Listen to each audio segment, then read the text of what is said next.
So a lot of this time, if we're thinking it was just and not The presentation was like, next slide just says there is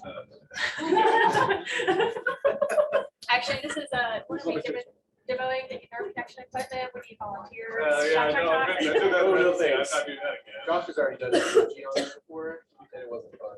It wasn't good technique. It was just EMG itself. Yeah. You ever watch High Frequency Reston? Oh, yeah, I forget. I got a motion.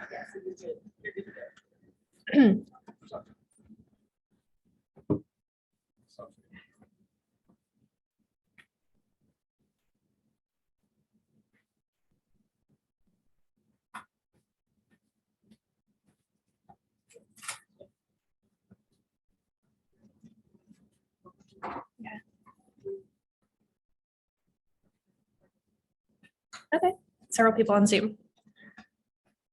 And you can see the chat if something pops up. Okay, because I don't have it pulled up.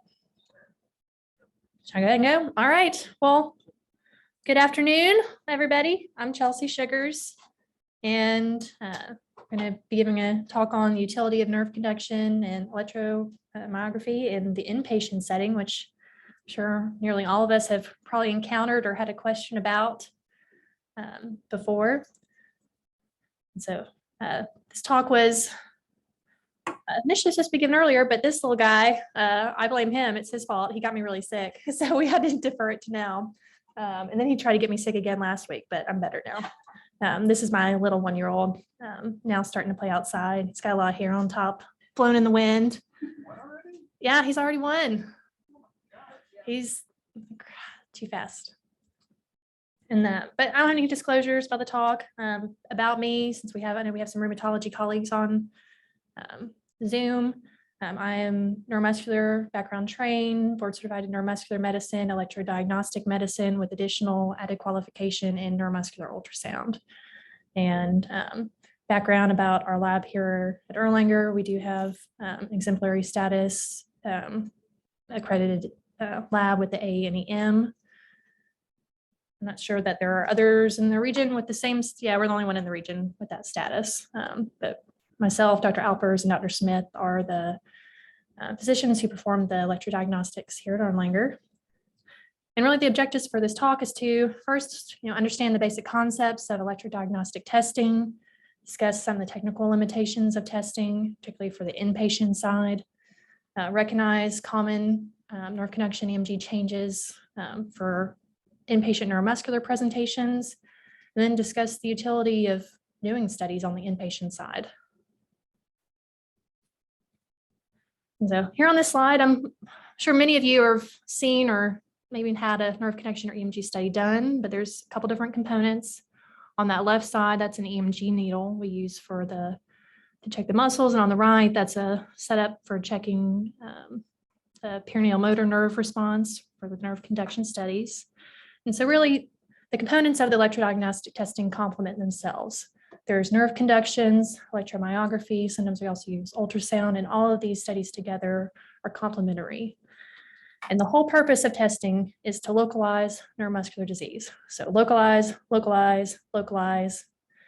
You have someone who's hemiplegic from a stroke, their study is going to be normal because that's a central process. This is more for peripheral diseases. So anything from this nerve root down, anything distal from the cell body, so the dorsal root ganglion distally, or the anterior horn cell and the ventral gray matter distally.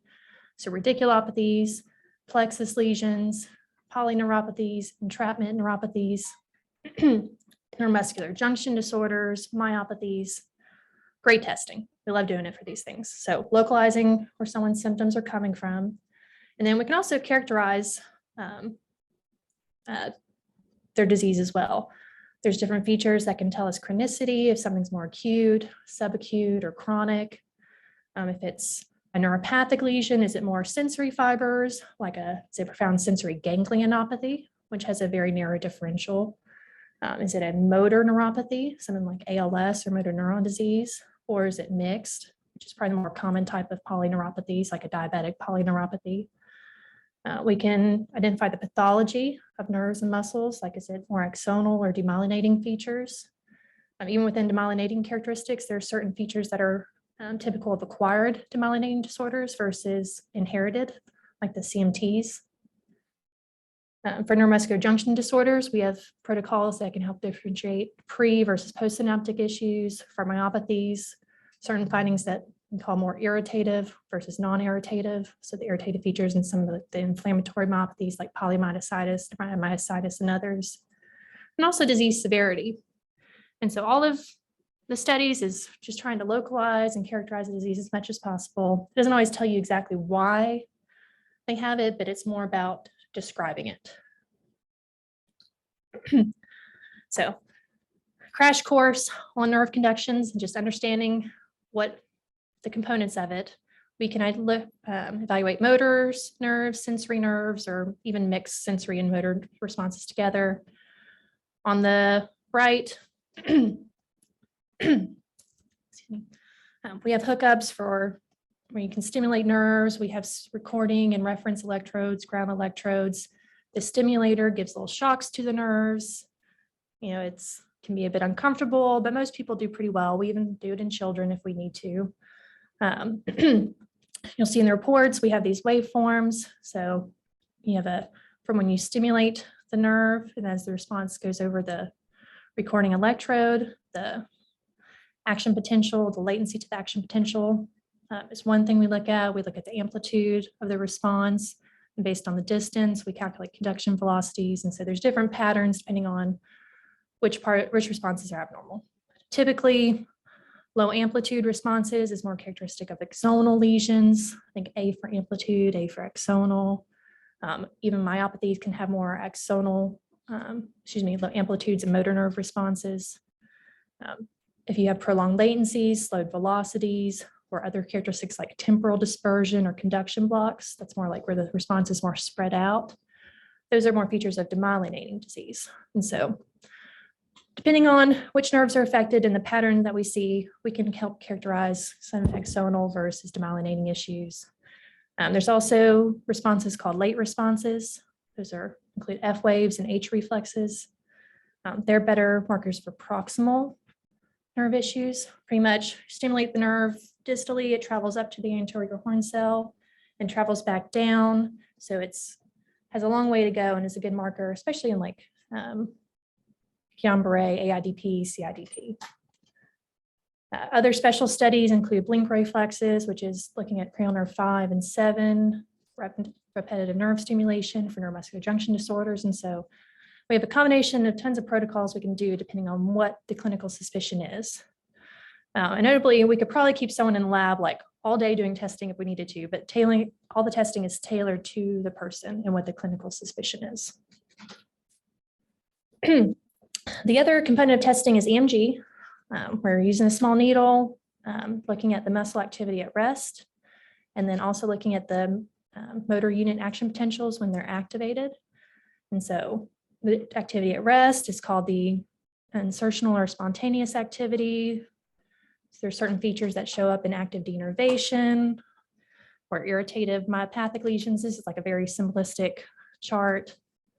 It's like in nerve lesions. Early on, you can get some fibs and positive waves. You can also see that similar characteristics in some of the inflammatory myopathies. Over time, with chronic reinnervation, the motor units get very large and wide and polyphasic. In myopathic conditions, the units get very small and tiny and thin, also polyphasic, and there's different recruitment patterns. So the EMG helps to tell us which muscles are abnormal. Is it more a nerve issue, muscle issue, chronicity, and some other characteristics? And it complements the nerve connection. And so a little segue is, big part of applying this testing to acute settings is, when do we see changes in nerve connection in EMG testing? And so commonly we come into like axonal loss lesions, nerve issues.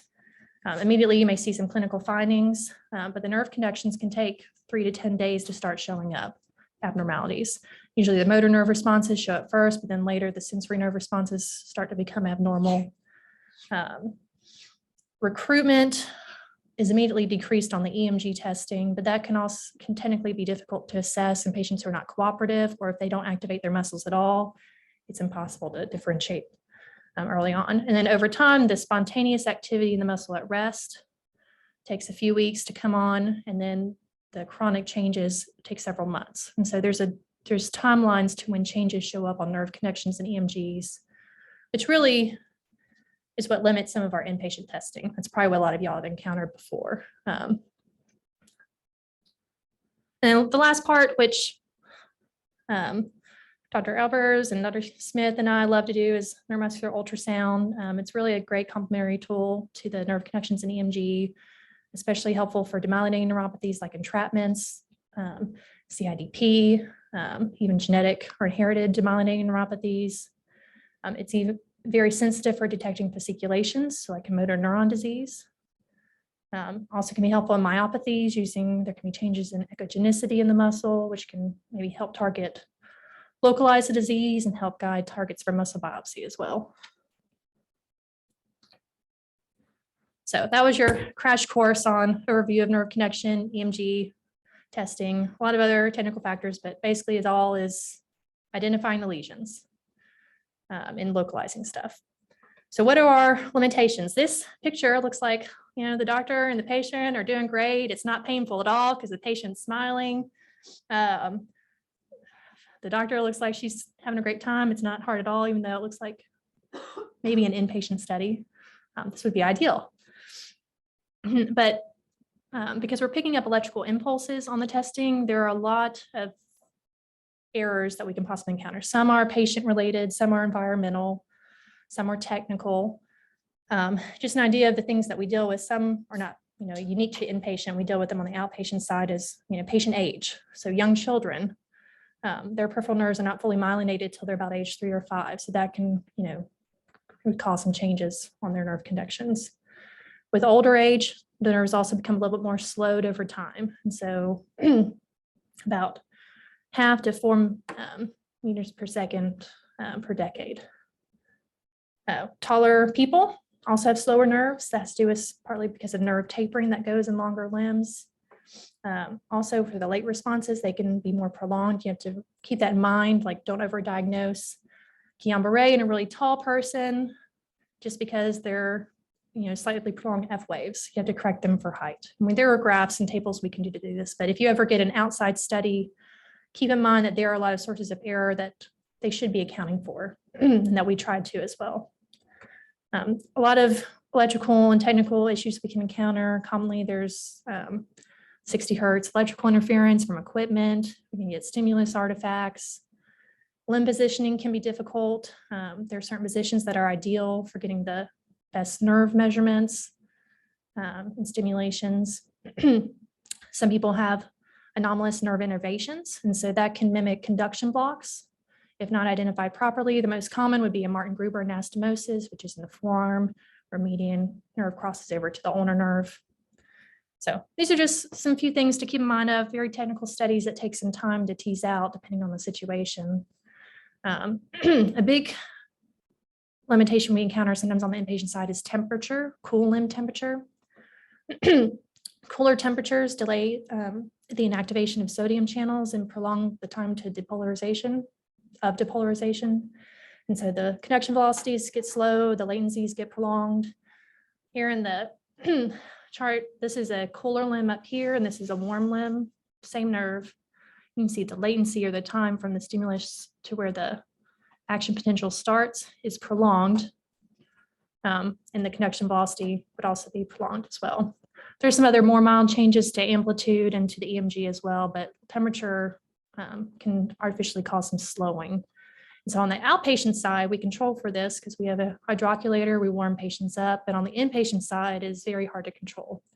Sometimes we can do some calculations to adjust for it, but sometimes surface limb temperature that we record is not always reflective of the internal temperature as well. And so there's,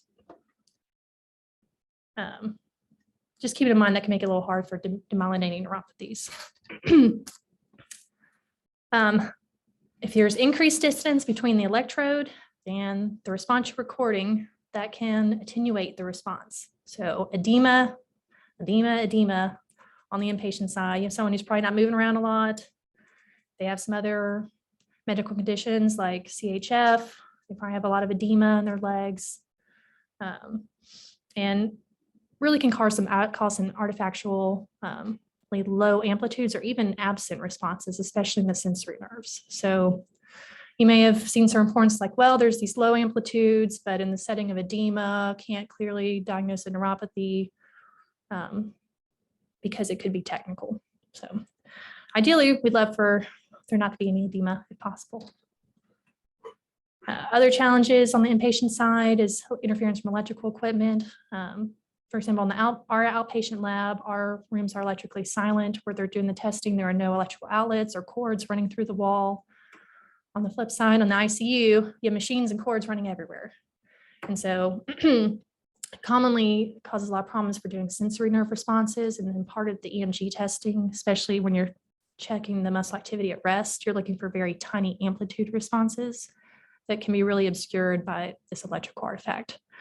Now, when we encounter it on the inpatient side, we do a lot of troubleshooting, trying to reposition the patient, turning off machines, moving machines away as far as possible. But there's only so much you can really move around. And then some of these rooms, if there's electrical currents running through the walls, it's really hard to adapt to that. A lot of patients may have catheters or bandages at stimulation sites, so that limits some of the nerves we can test. And then a large part of the testing does require patient cooperation. So if you have a comatose patient or on the flip side, maybe someone who's functional who refuses to move the limb at all, if they don't activate the muscles, we can't assess that part of the EMG. So these just make it a bit challenging to perform the studies. And so I'm going to kind of transition to some cases, just get an idea of, maybe a few conditions that everyone faces on the inpatient side and what do you do with them? So I have a 32-year-old woman who comes to ED with a 3-day history of progressive weakness and numbness in the upper and lower extremities. Symptoms started as pins and needles, paresthesias in her feet and hands, but then quickly progressed to include weakness and clumsy gait. On her exam, she has distal sensory loss in all extremities. She has diffuse weakness in the legs, lower extremities more than upper extremities, and she's diffusely areflexic. So really this clinical vignette is getting more at a possible Guillain-Barré syndrome with the rapidly progressive weakness, sensory loss, areflexia. What would y'all do next? Could be more than one thing. Lumbar puncture. Is there anything on here you would not do? Nerve connection EMG. Yeah. So depending on the situation, any of these could be used. Some probably preferentially more than others. Some are more easily accessible here at Erlanger or at other institutions. So lumbar puncture, I think, can pretty easily get done. Though, there is a caveat that sometimes elevated protein in GBS is not, doesn't show up early on, that sometimes it's a little bit more delayed. Ganglioside antibodies, it's really more specific for axonal types of Guillain-Barré or some of the other variants like Miller-Fisher, which she doesn't really have a clinical vignette fitting that. Y'all ever do MRIs of the lumbar spine? Mm-hmm. Yeah. Be more supportive probably if you're unsure of the diagnosis, clumping, nerve root enhancement, nerve connection EMG, which I'm gonna get into in a minute. And then treatment with IVIG if there's high clinical suspicion. So like if she's here for 3 days, your lumbar puncture, she has normal protein, your MRI is normal, but you have this clinical picture, would you still treat her with IVIG? Yeah, I probably would too, yeah. So all of them are complementary. There's not a perfect right or wrong answer, probably depends on the patient's clinical situation. And then where do nerve connection EMGs come into the picture? The most common variant of GBS is AIDP, especially in North America. The more axonal variants like AMAN and AMSAN are more common in Asia and some other places. There's other variants as well. The electrodiagnostic criteria for acute demyelinating neuropathy. There's technically three criteria that should be met of this list of 4. You need prolonged distal latencies in 2 nerves, more than 115 or 125% upper limit of normal, conduction velocity slowing in 2 or more nerves that are not across entrapment sites, prolonged late responses, which are the F waves and H reflexes, in at least 1 nerve, or you can use conduction block and temporal dispersion in at least 1 nerve. And so if you have just one of these criteria, that does not exactly meet your GBS or AIDP diagnosis. It's a combination of multiple things over time. So when do these changes actually come up, and can you, with neuroconductions or EMG, confirm the diagnosis? This has been looked at many times. This is an article going back to 1985, where looked at 180 patients with AIDP, and there's several graphs I'll show you, but this first one on the right is the motor action potential of the velocities over time, and the bottom is weeks from onset of symptoms. So really by 3 to 5 weeks, that's when the conduction velocities are really starting to slow. And then you can also start to see some temporal dispersion. And then after several more weeks, they start to recover. In this study, there are sensory nerve responses started changing mostly around week 4 with a classic sural sparing pattern, which means the upper extremity sensory nerves were abnormal, but the sural sensory nerve in the leg was normal, which is pretty unique to AIDP because other neuropathies like a diabetic neuropathy, alcoholic neuropathies, they tend to affect the sural nerve pretty early. What about EMG? On EMG, fibs and positive waves tend to show up in the first 2 to 5 weeks. Proximal and distal muscles are affected simultaneously. And then over time, if your response is improved by 6 to 10 weeks, it's actually a good prognostic indicator long-term. At the very top, these are F waves in these patients with GBS. So really by about 3 to 5 weeks, this is where they're really starting to get more prolonged. So really early on, some are prolonged, but a lot of people are not. On the EMG, the fibs and positive waves, really 4 or 5 weeks, you're starting to get more changes. And then the polyphagia seen in the motor units on EMG also takes several weeks to come in. So this is the classic nerve conduction EMG, can be normal early on in Guillain-Barré, and that a lot of the changes take several weeks to come in. What about, that's more demyelinating features. What about the axonal types of Guillain-Barré, which are much less common? This was a study done in the 1990s looking at patients with axonal AMAN or AMSAN and positive ganglioside antibodies. And ultimately, they performed testing within the first 15 days, but they realized the way they differentiated it, demyelinating versus axonal, didn't really alter the treatment or outcome to treatment of that group. In another study of axonal variants, there was a study of 51 patients. This is more getting into the 2000s, looking at this group of people. They did repeat studies, so early on, some of the features, patients that were diagnosed with demyelinating neuropathy, so AIDP, later were shown more to have AMAN. So this really shows that AMAN or AMSAN can have some transient conduction slowing or conduction blocks that looks like AIDP, but later it doesn't progress the same way. And so those patients really have more axonal phenotypes.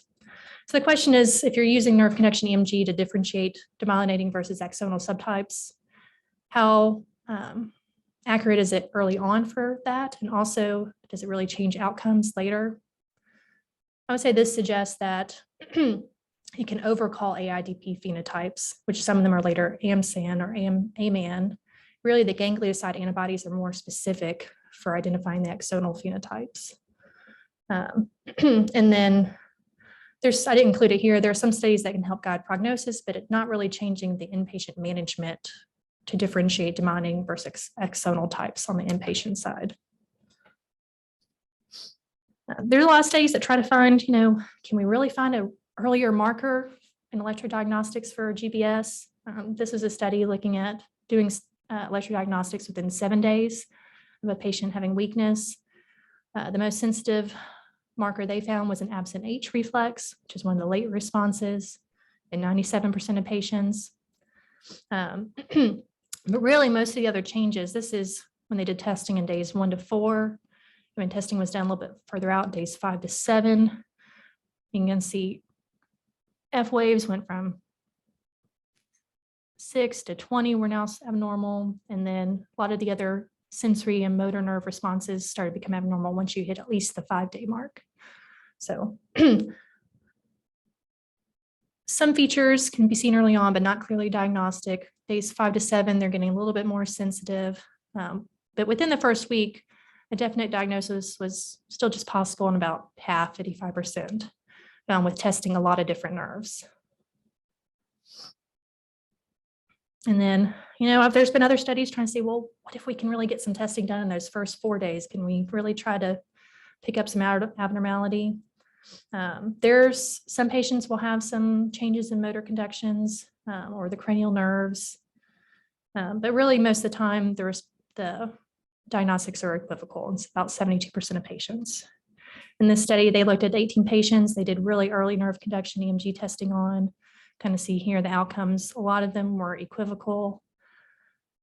And these are the abnormalities across the board. It's patchy. It's not consistent because AIDP itself, it is patchy. Sometimes it's more proximal nerve segments, sometimes more distal, and to have a consistent measurement to help with your diagnosis early on is technically challenging. So segueing a little bit around out of GBS, here's another case. This is inspired a little bit by some cases I've seen at actually East lately.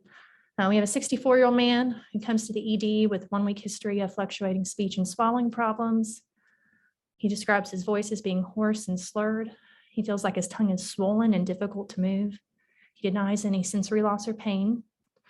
On exam, his pupils are equal and reactive to light. He is fatigable, left greater than right-sided ptosis with prolonged upgaze, weakness with eye closure and cheek puff bilaterally. He has a mildly dysarthric nasal speech, and he has some mild weakness in the hand intrinsic musculature. So any idea what this vignette is most suggesting? Yes, no. So this is really a vignette more for a bulbar myasthenic patient. We've had, I think, several older men come through lately who didn't have prominent ocular symptoms at presentation, but more prominent bulbar speech swallowing issues. But really on exam, if you examine their facial muscles and eye muscles, they all the ones I've seen, they do still have ocular weakness. It just may not be an initial presenting complaint. But you've seen the ED with new speech and swallowing problems.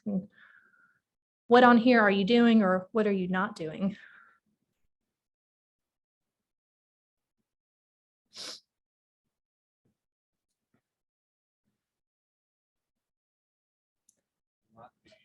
Not B, correct. Probably not H, unless you want to cause some symptomatic bradycardia, bronchospasm, and you can even get it in the US. I don't think it's been available for quite some time. But everything else on here is pretty reasonable. A lot of these people who present to the ED come in with, quote, new speech swallowing problems, weakness. Always there's a concern for an acute stroke or other central pathology. Do they have a tumor in the brainstem or something? So most of these patients would be very reasonable to get a central imaging with an MRI. The antibody testing, acetylcholine receptor, and with reflex to MESC antibodies, I've seen it variable in how quickly it comes back. Sometimes I've seen it come back within a few days, sometimes a little over a week. Not sure what y'all are noticing, how quickly for you guys. Similar.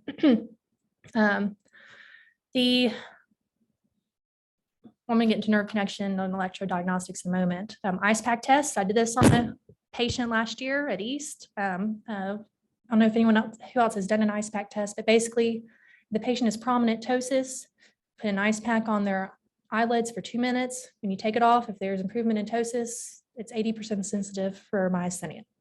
So good, easy bedside exam. If you have a suspicion, a trial of protostigmine would be very reasonable. If you feel like their speech and swallowing issues and enough to keep them hospitalized, a trial, empiric treatment with IVIG also be very reasonable. You do not want to give them high dose steroids including IV steroids, because you will paradoxically worsen them and you might put them into crisis. We do use steroids long-term for immunosuppressant of myasthenia, but there can be a paradoxical worsening up front. So just be cautious with steroids. Don't worry about starting them right away. Focus more on if they need IVIG or plasmapheresis up front. Give them trial protistigmine. We have others. I know Dr. Alpers talked about some of our newer drugs that are available for our myasthenics who are seropositive.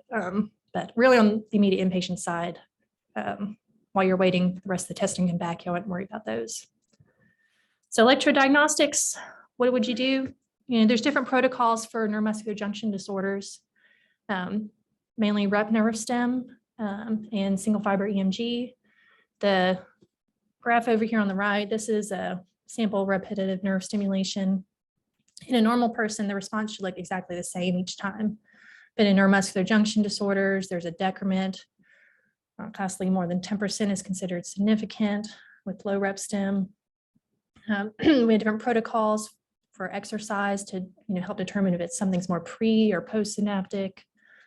The most common used nerves are ulnar, spinal accessory, and facial nerves. Some of them have a little more prone to artifact than others. Single fiber EMG is considered the most sensitive testing for myasthenia, but very technically challenging. I would not be doing this on the inpatient side. It'd be very, very difficult. Yeah. And so the sensitivity, in the literature for electrodiagnostics for myasthenia and Lambert-Eaton, rep stim, 53 to 100% sensitive if they have generalized symptoms, but the sensitivity is really low for ocular myasthenics. It's high for Lambert-Eaton myasthenic syndrome because that does tend to present more with limb weakness than ocular and bulbar.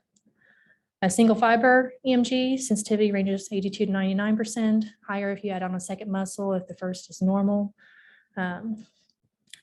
If you do single fiber EMG in a muscle that is clinically weak and it's normal, that pretty much excludes a diagnosis of neuromuscular junction disorder. The caveat is that these single fiber EMG is not 100% sensitive for myasthenia or neuromuscular junction disorders. It can also be abnormal in neuropathic and myopathic conditions as well. So we do it in complementary to other nerve conduction and EMG testing as well. There's been studies looking at other ways and easier ways to do rep stim in patients. This is a more recent study in 2019, trying to do rep stim at the median nerve, which is pretty easy to access. Traditionally, this was probably avoided because, wondered if carpal tunnel syndrome in patients would affect the rep stim results. The sensitivity was pretty similar during the median nerve compared to like the spinal accessory nerve. Really was not a difference in people who had carpal tunnel versus not carpal tunnel syndrome. It was more likely to be positive in patients who had limb weakness, so generalized myasthenics with limb weakness, than other presentations. And then what if we, talk about the sensitivity of studies? That's really with the 10% decrement cutoff in rep stim. What if we lower the cutoff to 5 or 7%? Are we increasing sensitivity, or are we getting more false positives?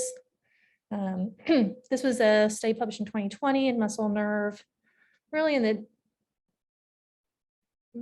generalized and bulbar myasthenics. If you drop the sensitivity or the cutoff from 10 to 7%, there's a slightly increased sensitivity from 46 to 50% and 50 to 60% with minimal loss in specificity. So I would.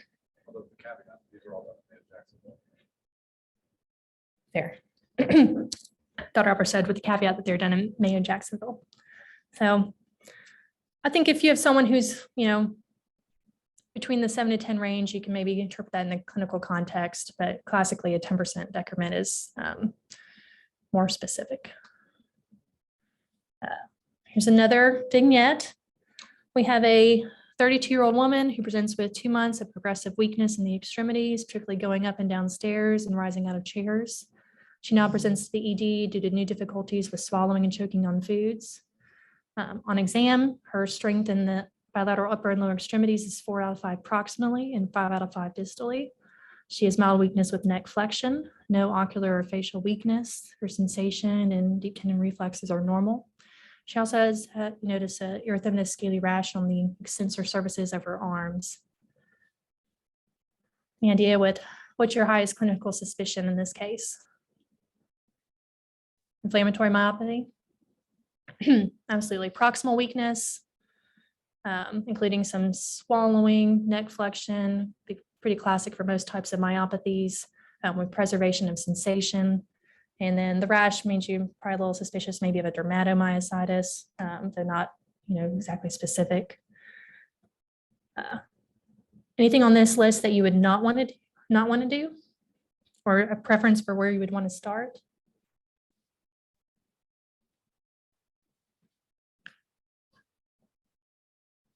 I threw that up here because I think they're all pretty reasonable. Might be wondering, why are these antibodies up here? For example, Lambert-Eaton myasthenic syndrome can classically present with more limb weakness, though usually their reflexes are more diminished. Of course, myasthenia would be in the differential as well, though you're more suspicious of myopathy. Checking muscle enzymes for CK natalase levels would be a good marker for most inflammatory or necrotizing myopathies, along with some myositis-specific antibody panels.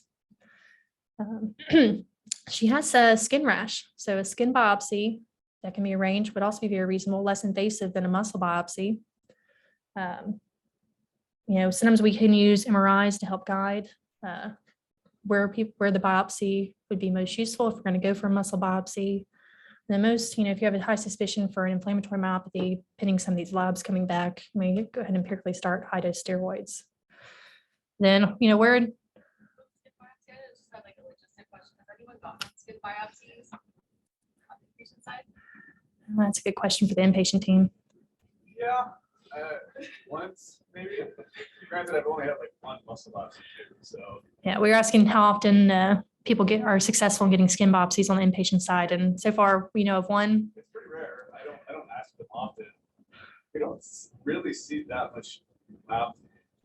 Because a lot of these, and this is a pretty classical vignette, she came in with a couple months of symptoms. So is this someone who really needs to even stay on the inpatient side for workup, or can she be discharged with close outpatient follow-up? Unless she's really has severe dysphagia, I would say it's pretty reasonable to get her close outpatient follow-up. We can get better quality diagnostics on her, arrange biopsies with derm or for muscle biopsies if needed. So yeah, but sometimes some people, I think the most recent myositis one came across was a young woman with new diagnosis of lupus, who happened to develop proximal weakness as well. And part of her workup in inpatients, we did do electrodiagnostics on the inpatient side, which confirmed myositis. All right, so transitioning more, the role of nerve conduction to EMG for myopathies. Part of the role is really to exclude other mimics. So are you dealing with myopathy, or is it motor neuron disease, a motor neuropathy, neuromuscular junction disorder like myasthenia? We can characterize the myopathy as a more proximal or distal, or their irritative features, and also help with the severity. Also using it as a target for guiding muscle biopsy. Though you should also know there are some types of myopathies that can have normal EMGs and nerve conductions. Pretty commonly, y'all may encounter steroid or disuse myopathies, which more classically would be diagnosed clinically or with muscle biopsies. Some mitochondrial congenital myopathies or metabolic myopathies can have some normal EMG findings. So just be aware that while my EMG is useful for myopathies, there are some limitations as well. I'll go to the next slide. And so when we talk about irritative or inflammatory features on EMG, that's when we see fibrillations or positive waves or some other abnormalities like myotonia in the muscle at rest. Classically, you may think this is due to polymyositis or dermatomyositis or some of the necrotizing myopathies, but it is not exclusive to those. It can also be seen in other toxic myopathies, some congenital myopathies like needle and rod, some infectious myopathies, which we very uncommonly come across, one would be like HIV. And then myotonia can be seen in different types of myotonic dystrophy, hyperkalemic periodic paralysis. And so there's a spectrum of where we can see these findings. It's not always exactly the inflammatory myositis. So while it can be helpful in guiding your diagnosis, it's not exactly 100% diagnostic. And then I just want to throw this in. Dr. Smith sent me an article looking at some of the traumatic peripheral nerve injuries. I don't know if that neurology is always involved in these calls. Sometimes we get calls directly from trauma or ENT about nerve connection EMGs. There's different degrees of injury, whether it's more demyelinating, so neuropraxic injury versus axonal injuries. And so on the right here, if we have this nerve going to the muscle and you cut the nerve right here, or this is where the injury is, it's more demyelinating neuropraxic injury. You stimulate proximally. Hold on, look at this. Make sure I get this right. You won't remember misreading it. So initially, when you stimulate, you'll have a normal response, and then later, because there's no axonal degeneration, you still have a normal response. But when you get more axonal involvement over days, so day 1 to day 10, there's a clear change when there's more axonal loss. It's not seen initially, but over time it is. And so depending on which nerves involved, sometimes nerve connection EMG can help guide either surgical intervention, really probably more helpful for prognosis. All right, the key question. Does this change our inpatient management doing nerve connections and EMGs? So we just kind of reviewed, like, there are changes that happen early, some earlier than not. But are they helpful? And so there's really limited literature looking at the utility of nerve connection EMGs on the inpatient side. This is a study that was published in 2009 in Muscle and Nerve. Basically looked at 98 patients who had inpatient electrodiagnostics performed. They compared the referring diagnosis to the diagnosis after the EMG, and then how often that actually changed the diagnostics or the treatment. And so notably in this study, most of the time the neurology was one who requested the testing. Sometimes it was other services. About 36% of the time they were performed on the floor, 19% in the ICU. Then a large chunk of them, 44%, were able to be performed in their electrodiagnostic lab, which is also interesting because we're not able to do that here at Erlanger. And this is the outcome of all those patients. So this big chunk here, 53% of the studies confirmed the initial diagnosis. And so the initial diagnoses were, the most common were polyneuropathy, then myopathy, lumbosacral radiculopathy, GBS invariants, ALS, and then several others. A new clinically relevant diagnosis was seen in 12.6%. And I have a table kind of going over what those broke down to. It was inconclusive in 16.5%, and some install diagnoses were found in about a third of patients. So if someone's a diabetic, I'm going to pick up a little bit of diabetic neuropathy or some other installed diagnosis.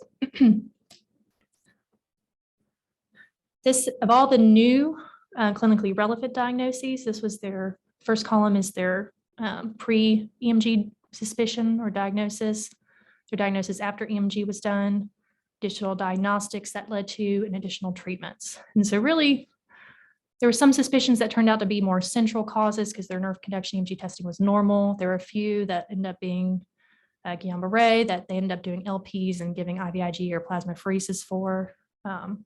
And then several of them didn't actually change their treatment or management at all, even though it was a new different diagnosis. This is pretty much the same thing. And so overall, the diagnostic evaluation or treatment changed in about 27% of patients. Some patients needed repeat studies done, but the repeat studies really did not change the management of patients on the inpatient side. Compared to historical outpatient study utility, the inpatient studies resulted in fewer new diagnoses.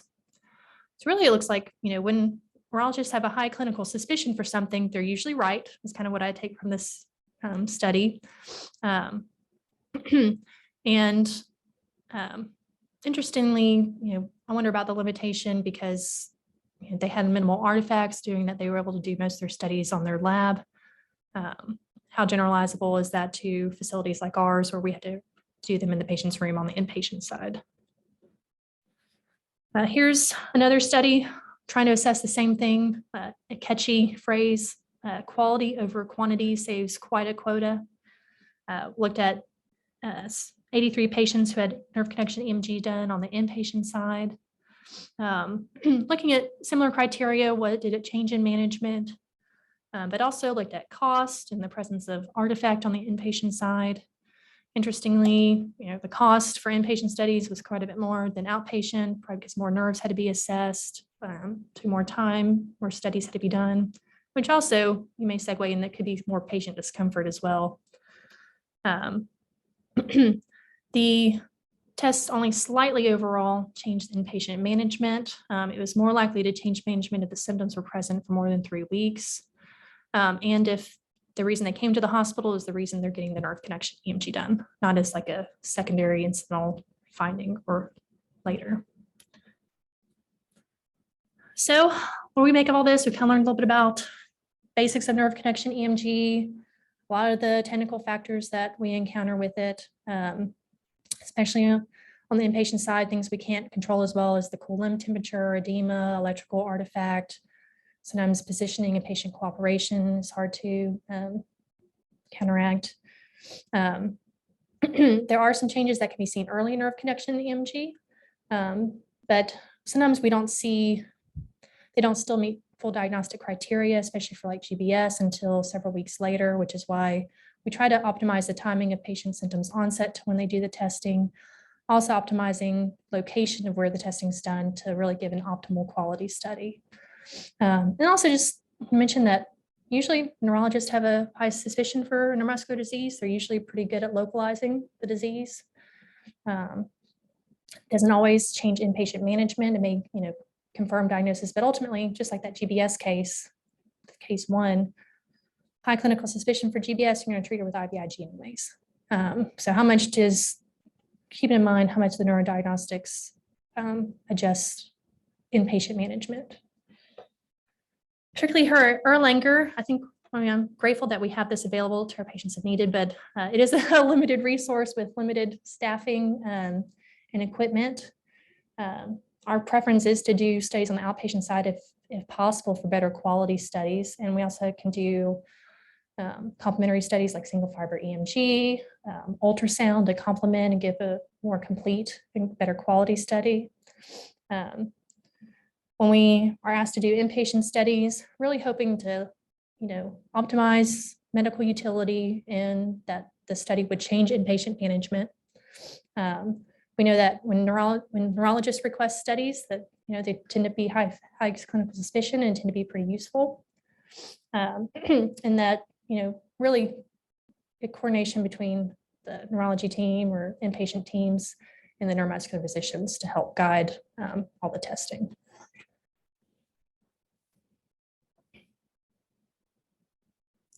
That's all I have.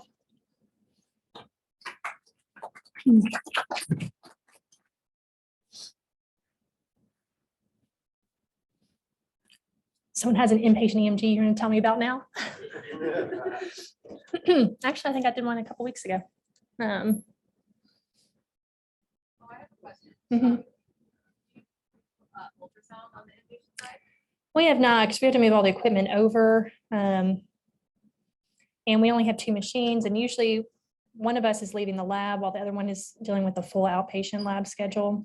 And so it's maybe we had more machines or more equipment. That would be nice to dedicate for the inpatient side. It could be more feasible.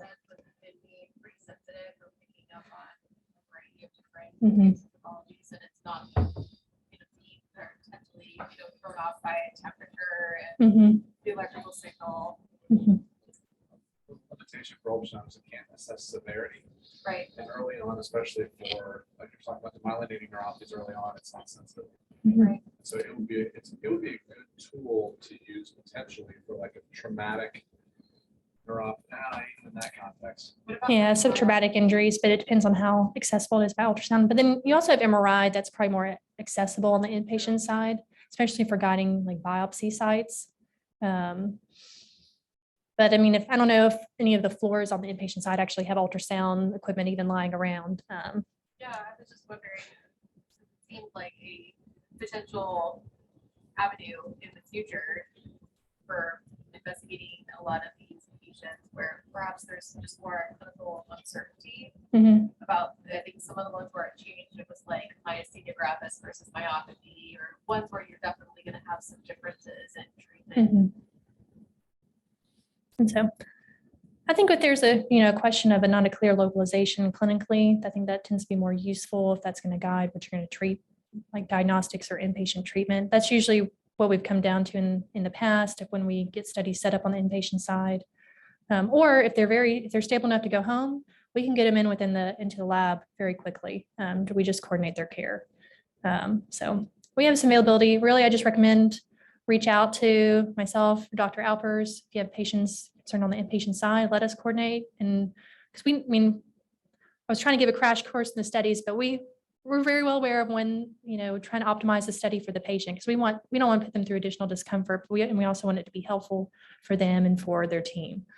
And so let us help and be involved in guiding that.